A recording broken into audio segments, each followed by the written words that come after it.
Hello दोस्तों, मैं राज और राज इंडस्ट्री में आपका स्वागत करता हूँ।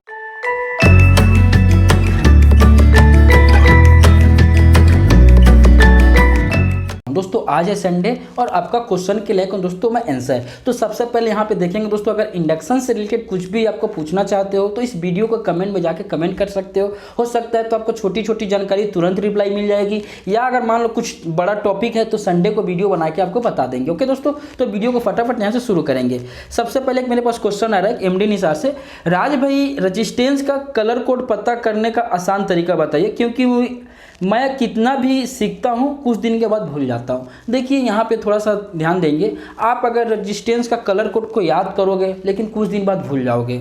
जब तक आप काम नहीं करोगे, जब तक आप प्रैक्टिकली नहीं करोगे, समझ लो आप रोज़ काम कर रहे हो, आपको रोज़ रजिस्टेंस 2 3 4 नंबर का लगता ही है तो आपको ऑटोमेटिक याद हो जाएगा। क्योंकि समझ लो बहुत कोई क्या होता है, अगर आप टेक्निकल से हो, आप पढ़े लिखे हो तो आपको तो याद रहेगा ही कैलकुलेट करने का। मान लो आप पढ़े लिखे नहीं हो, मेरे जैसे आप प्रैक्टिकली ओनली फॉर जानते हो तो आपको प्रैक्टिकल जितना करोगे उतना याद रहेगा। बाकी आप कुछ दिन वेट करो, मैं एक एप्लीकेशन देखा हूँ, उस एप्लीकेशन में कोई सा भी रेजिस्टेंस आप तीन बैंड से लेके 5 बैंड का, इन 5 कलर कोड का रेजिस्टेंस को निकाल सकते हो। एसएमडी वाला भी वहाँ पे निकाल सकते हो सकता है 10-15 दिन के बाद वीडियो आपको मिल जाएगा। ओके, फिर आगे बढ़ेंगे क्वेश्चन की तरफ। एसएमपीएस सेक्शन में 18 वोल्ट की जगह पे 40 वोल्ट आ रही है और 18 वोल्ट का जीनर वाइपर बड़ा ट्रांसफार्मर बदल चुका हूँ।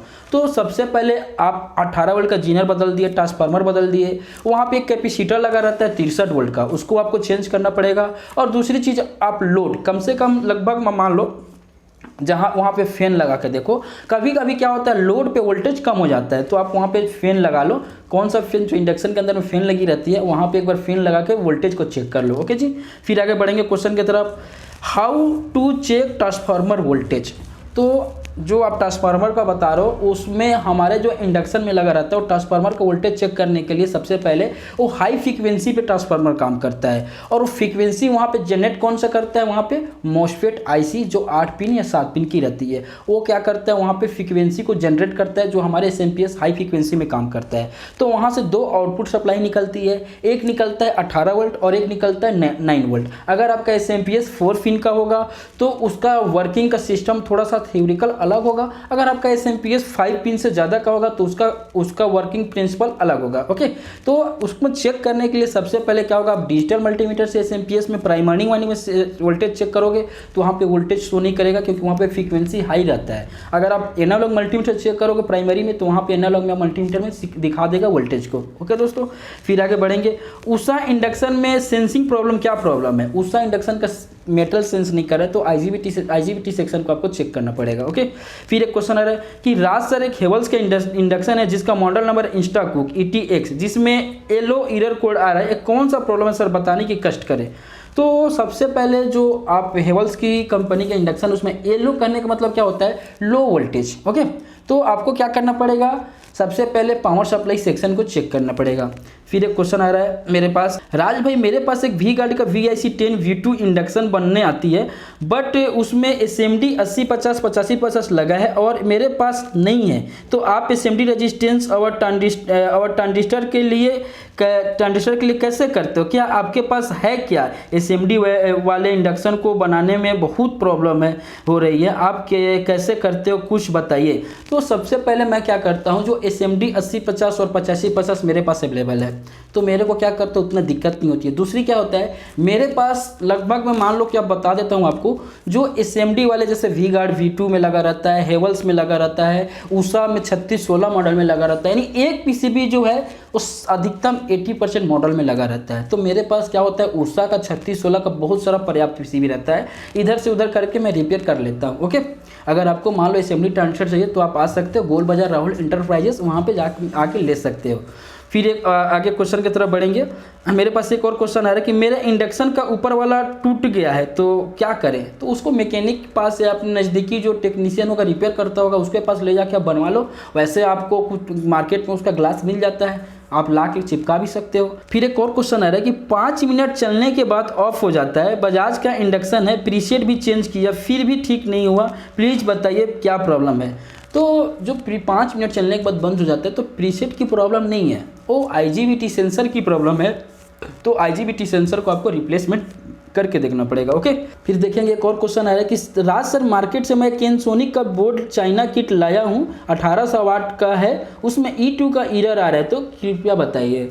तो E2 का एरर कोड आ रहा है, तुरंत आ रहा है कि रनिंग में आ रहा है? अगर मान लो लगभग में 80 तुरंत आ रहा होगा तो आप पावर सप्लाई में जो रेजिस्टेंस लगा रहता है हाई वोल्टेज का लो वोल्टेज का, उसको आप चेक कर लो। ठीक है, फिर एक क्वेश्चन है कि राज भाई मेरा इंडक्शन प्रेस्टीज का PIC 22.0 में पावर ऑन करते हैं E1 का एरर कोड आता है, क्या आप चेक करें? तो आपको वहाँ पे पावर सप्लाई में हाई वोल्टेज और लो वोल्टेज के लिए रेजिस्टेंस लगा है, उसको आपको चेक करना पड़ेगा। ओके जी, फिर मेरे पास एक क्वेश्चन है कि सर मेरा इंडक्शन सन फ्लेम क्या है, मैं सीरीज बोर्ड में चेक कर रहा हूँ तो बल्ब ग्लो हो जाता है, जबकि मैं कॉइल का एक वायर दे दिया।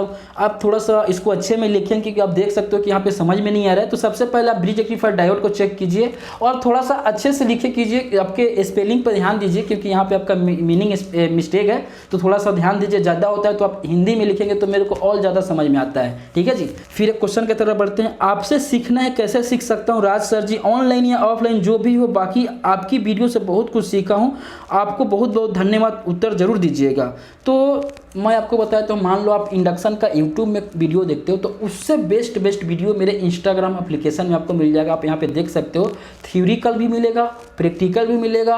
अगर मान लो आप उसमें वीडियो को देखोगे, अगर वीडियो को देखने के दौरान वीडियो समझ में नहीं आता है तो आपके लिए एक ऑप्शन है, वहाँ पे आप वहाँ पे बता दोगे सर मेरे को कमेंट करने का, उसमें भी ऑप्शन है, तो वहाँ भी कमेंट करके पूछ सकते हो। तो वहाँ भी लगभग बताओ जितने सारे मैकेनिक है, लगभग 200 से 300 मैकेनिक हमारा जुड़ चुके हैं और प्राइवेट वीडियो को देखते हैं। अगर आप यूट्यूब के वीडियो देख के सीख जाते हो तो अगर उसको देखोगे ना तो समझ लो 100% काम सीख जाओगे, जो हमारा इंस्टाग्राम में वीडियो चलता है उसका। ओके, फिर एक क्वेश्चन की तरफ बढ़ते हैं। क्रॉम्पटन का कुक पॉट में E1 प्रॉब्लम आ रहा है।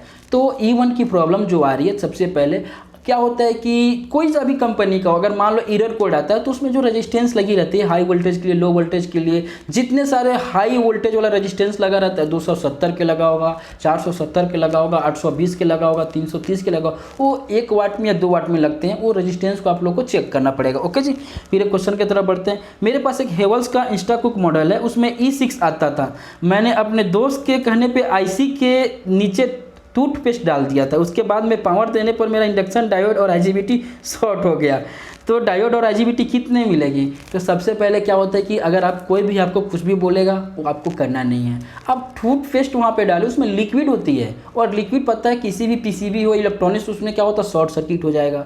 तो आपको थोड़ा सा समझ के करना चाहिए। चलो आपकी गलती नहीं क्योंकि आप जानकारी आपके पास नहीं थी। और IGBT और डायोड आपको मार्केट में जाओगे तो आपको मिल जाएगा लगभग 100 से 150 रुपये में ओरिजिनल IGBT और डायोड मिल जाएगा। ओके, फिर अगर क्वेश्चन की तरफ बढ़ते हैं। सर अगर किसी इंडक्शन में गर्म हो के छोड़ता है तो पावर तो हीट मारने से ठीक हो जाता है, इसको 2 से 3 करने के बाद चेक करते हैं तो सेम फॉल्ट हो जाता है, क्या प्रॉब्लम होगा बताइए? तो सबसे पहले क्या होता है, आजकल मॉइस्चराइज़र का प्रॉब्लम आता है और जो प्रॉब्लम आप मेरे से शेयर की हो, अधिकतम क्या होता है बड़े ब्रांड यानी हो वी-गार्ड, हेवल्स, बजाज, फिलिप्स, एक कंपनी में अधिकतम आती रहती है और मॉइस्चराइज़र इन बरसात के दिन में ज़्यादा आती है।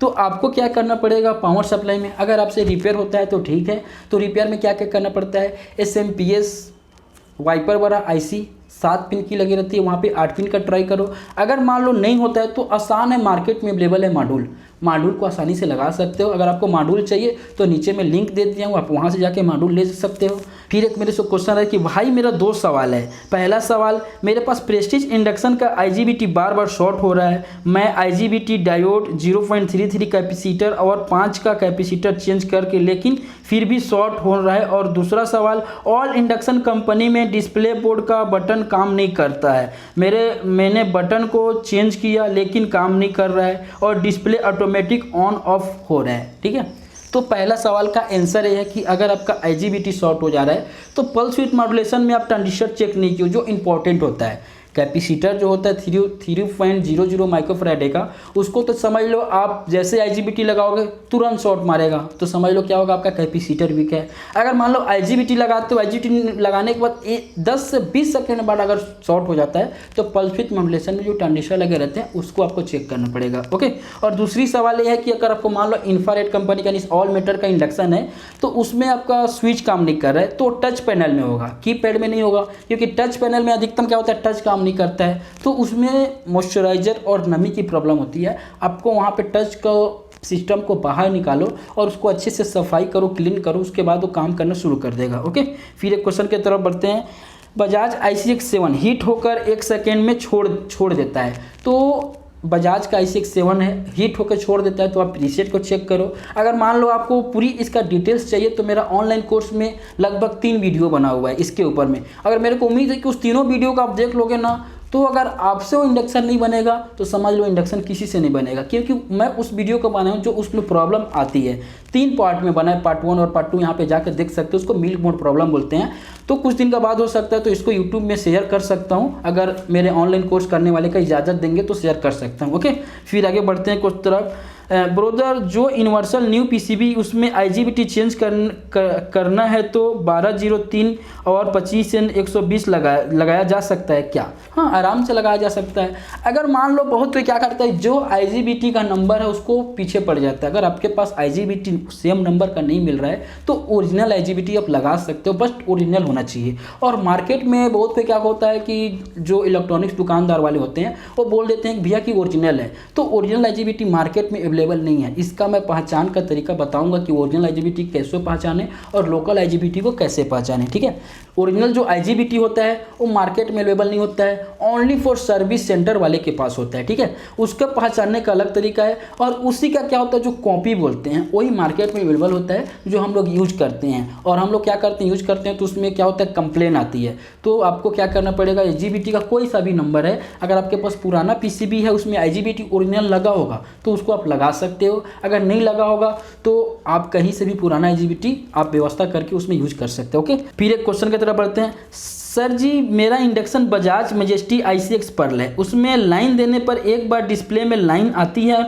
उसके बाद ऑन ऑफ स्विच दबाने से यानी ऑन ऑफ स्विच काम नहीं कर रही है। ठीक है, तो यहाँ पे थोड़ा ध्यान देंगे। सबसे पहले वो डिस्प्ले की प्रॉब्लम है, आपको डिस्प्ले को रिपेयर करना पड़ेगा। सबसे इंपॉर्टेंट क्या होता है, अधिकतम प्रॉब्लम कब आता है, 2 लेग का स्विच होगा उसमें। ठीक है, 2 लेग का जितने सारे माइक्रो स्विच आते हैं मान लो, या जितने सारे उस 2 लेग वाला डिस्प्ले आते हैं, उसमें ये प्रॉब्लम आता है कि आप स्विच चेंज कर दोगे लेकिन काम नहीं करता है। लेकिन ओनली फॉर ये बरसात के दिन भी प्रॉब्लम आती है। ठीक है, तो इसका रिपेयर करने का तरीका क्या है, तो आप पूरी स्विच को रिप्लेसमेंट करके नया लगाओ। ठीक है, उसके बाद में जो आपका डिस्प्ले जहाँ डिजिट शो करता है, ओके, उसको आपको क्या करना पड़ेगा, बाहर निकाल के, और उसके नीचे में मॉइस्चराइजर आ जाते हैं, उसको मॉइस्चराइजर को आपको अच्छे से क्लीन करना पड़ेगा। ओके, तो आपका काम क्या हो जाएगा, सही काम करने लगेगा। राइट, फिर आगे क्वेश्चन की तरफ बढ़ते हैं। प्रेस्टीज इंडक्शन PIC 12 पावर चालू करते हैं E6 आ जा रहा है, सेंसर और सर्किट ठीक है।